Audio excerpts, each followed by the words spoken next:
मैं उन आंकड़ों को दोहराऊं जो लोग ये बयान दे रहे हैं तो कालिक कम पड़ जाएगी उनके चेहरे पर पोतने के लिए। मैं उन आंकड़ों को दोहराऊं जो लोग ये बयान दे रहे हैं तो कालिक कम पड़ जाएगी उनके चेहरे पर पोतने के लिए। मैं उन आंकड़ों को दोहराऊं जो लोग ये बयान दे रहे हैं तो कालिक कम पड़ जाएगी उनके चेहरे पर पोतने के लिए। लेकिन आज जिक्र करना मैं जरूरी समझता हूं, जिन लोगों ने इस सूबे को लंबे समय तक चलाया है, ये लोगों को ध्यान रहना चाहिए कि 1998 ईस्वी के अंदरबल में बंधामा में 26 कश्मीरी हिंदुओं की हत्या हुई थी। कौन था उस समय? 1998 में प्राणकोट उधमपुर में 26 लोग मारे गए थे। 1998 में ही चपनारी डोडा में 25 लोग मारे गए। 2000 में चटी सिंहपुरा में 35 सिखों की हत्या हो गई थी। 2000 में ही अमरनाथ यात्रा के दौरान 32 लोग मारे गए, जिसमें 7 हमारे मुसलमान भाई भी थे। लिट्टर में 17 लोग मारे गए। कासिम नगर में अनेक लोग मारे गए। एक एक घटनाओं का मैं जिक्र करूं।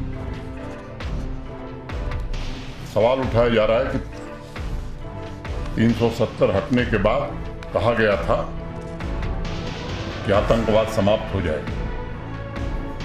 मैं कहना चाहता हूं कि अगर आंकड़ों को देखेंगे तो काफी कमी आई है। यह सच है कि कुछ निर्दोष लोगों की हत्या हुई, लेकिन यह भी सच है कि जो इकोसिस्टम लंबे समय से बनाया गया था और जानबूझ करके बनाया गया था, चाहे वो व्यापार में हो, सरकारी तंत्र में हो, उसको खत्म करने की हर पुरजोर कोशिश हो रही। और एक बात मैं और कहूंगा जो कई बार मैं दोहरा चुका हूं, प्रशासन का एक ही मंत्र है कि बेगुनाह को छेड़ो मत और गुनहगार को छोड़ो मत। मुझे इस बात का संतोष है कि पिछले 2-2.5 वर्षों में किसी भी एक बेगुनाह आदमी की जान पुलिस से, सुरक्षा बलों की गोली से नहीं गई। अगर कहीं संदेह पैदा हुआ है तो उस पर जो सख्त से सख्त कार्रवाई हो सकती थी वो करने की कोशिश की गई। अगर मैं आंकड़े बताऊंगा तो लोगों के होश उड़ जाएंगे। अगर मैं प्रतिशत की बात करूं, 2016 से 19 से 2019 से 22 के बीच तो लगभग आंकड़े आधे हो गए, लेकिन लोगों की अपेक्षा हमसे दूसरी है। ये मैं इस बात को जानता हूं, क्योंकि देश में एक ऐसा प्रधानमंत्री है जिस पर पूरी दुनिया और पूरे देश को भरोसा है। एक छोटी घटना भी लोगों को दहलाती है। लोगों की अपेक्षा यह है कि वे भी घटना नहीं होनी चाहिए। आतंकी संगठनों के सरपरस्तों को मुंहतोड़ जवाब दिया जा रहा है।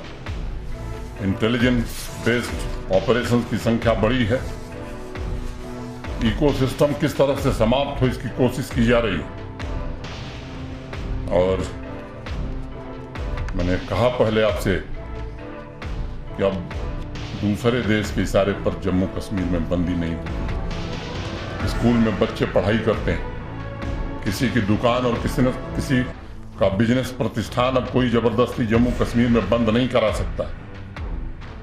आम आदमी अमन चैन से रोजी रोटी कमाए, इसकी व्यवस्था करने में हम सफल हुए हैं। टेरर फंडिंग और रिक्रूटमेंट पर काफी हद तक अंकुश लगा है। सपोर्ट सिस्टम को चलाने वाले लोग, मैं कहना चाहता हूं कि उनकी ताबूत में आखिरी कील भी ठोकी जाएगी।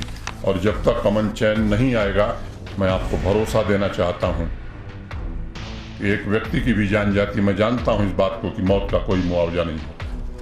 जिस परिवार का दिया बुझ जाता है उस परिवार को देखने वाला कोई नहीं होता। इस सच्चाई को मैं जानता हूं।